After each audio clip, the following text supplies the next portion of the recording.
बेटा रात हो गई, चलो जाकर अपने रूम में सो जाओ। ठीक है मम्मा, मैं सोती हूँ, पर रात को मुझे बहुत डरावने सपने आते हैं। बेटा आप अल्लाह का नाम लेकर सोया करो, आपको फिर कोई डरावने सपने नहीं आएंगे। मम्मा रात को सोते वक्त मेरे सपने में चुड़ैल आती है जो मुझे अपनी तरफ बुलाती है। मुझे उससे बहुत डर लगता है। बेटा आप वहम मत किया करो, जाओ जाकर सो जाओ। बच्ची अपने रूम में सोने के लिए चली गई। कुछ देर बाद बच्ची की आंख लग गई तो उसे ख्वाब में वही चुड़ैल नजर आई। मैं तुम्हें बुला रही हूँ, जल्दी से पास आओ।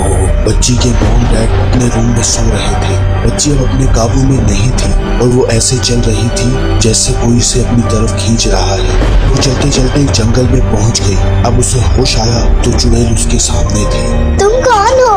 तुम कौन हो? मुझे तुमसे बहुत डर लग रहा है। मैंने तुम्हें अपने पास बुलाया है, मैं तुम्हें खाऊंगी। मेरी बच्ची कहाँ चली गई है? हमने अपनी बच्ची को खो दिया है, मैं कैसे अपनी बच्ची के बगैर रहूंगी? दोनों मियाँ बीवी बहुत उदास हो गए और इन्होंने ये घर छोड़ने का फैसला कर लिया। इनके साथ वाले घर में एक आदमी रहता था और ये बातें सुन रहा था। ये आदमी बहुत बहादुर था। उसने फैसला किया कि मैं सुराग लगाऊंगा। दोनों मियाँ बीवी ने अपनी बच्ची को ढूंढने की बहुत कोशिश की और फिर जब वो इसे ढूंढने में नाकाम हो गए तो वे घर छोड़कर चले गए और घर को एक बार फिर से ताला लग गया।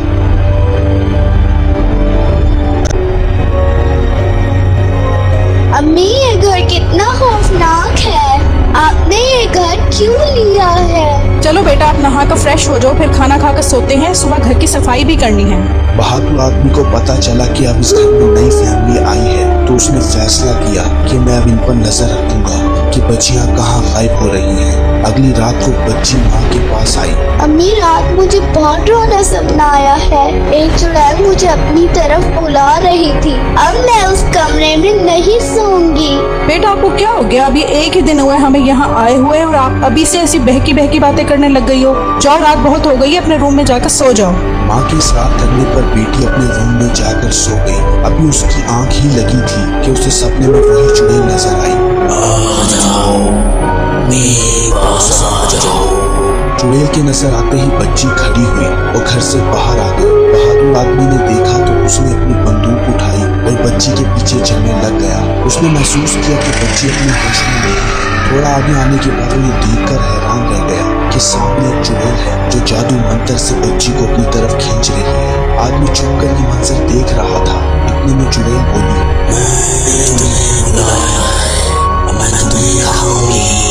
ये सुनकर आदमी ने अपनी बंदूक से उस पर फायर कर दिया। चुड़ैल को गोली लग गई थी पर उसे कुछ नहीं हुआ और वो ये कहकर गायब हो गई, मैं तुम सबको मार दूंगी, किसी को नहीं छोड़ूंगी। आदमी ने उस बच्ची को उठाया, वो अपने होश में नहीं थी। आदमी ने बच्ची को उसके घर छोड़ दिया और उसे बेड पर उठा दिया। अब आदमी ये सोचने लग गया कि ये कोई आम चुड़ैल नहीं है, इसे किस तरह मारा जाए। आदमी ये सोच ही रहा था कि उसके सामने एक बुजुर्ग रोनुमा हुआ। तुम बहुत बहादुर इंसान हो और दूसरों के लिए नेकी का जज्बा रखते हो। उस चुड़ैल ने बहुत सारे बच्चों को मार दिया है, अब तुम उस चुड़ैल को मारोगे। मैंने उसे मारने की कोशिश की है पर उसमें कोई चीज असर नहीं करती। तुम जादू का तीर अपने साथ ले जाना और उसे मार देना। वो सिर्फ इसी जज्बाती तीर से मरेगी, इसके अलावा और कोई चीज उसे नहीं मार सकती। आदमी ने बुजुर्ग से वो तीर ले लिया और बच्ची के घर से बाहर निकलने का इंतजार करने लगा। कुछ देर बाद आदमी ने देखा कि बच्ची बेहोशी की हालत में घर से बाहर निकली है। आदमी ने तीर उठाया और बच्ची के पीछे चलने लगा। कुछ देर बाद बच्ची उस चुड़ैल के पास पहुंच गई। अब कहाँ है तुम्हारा बहादुर आदमी? आज मैं उसे नहीं छोड़ूंगी, मैं तुझे भी मार दूंगी और उसे भी मार दूंगी। इतने में आदमी सामने आ गया और बोला, मैं तुम्हें नहीं छोड़ूंगा। तू मुझे कैसे मारेगा? मुझ पर कोई चीज असर नहीं करती।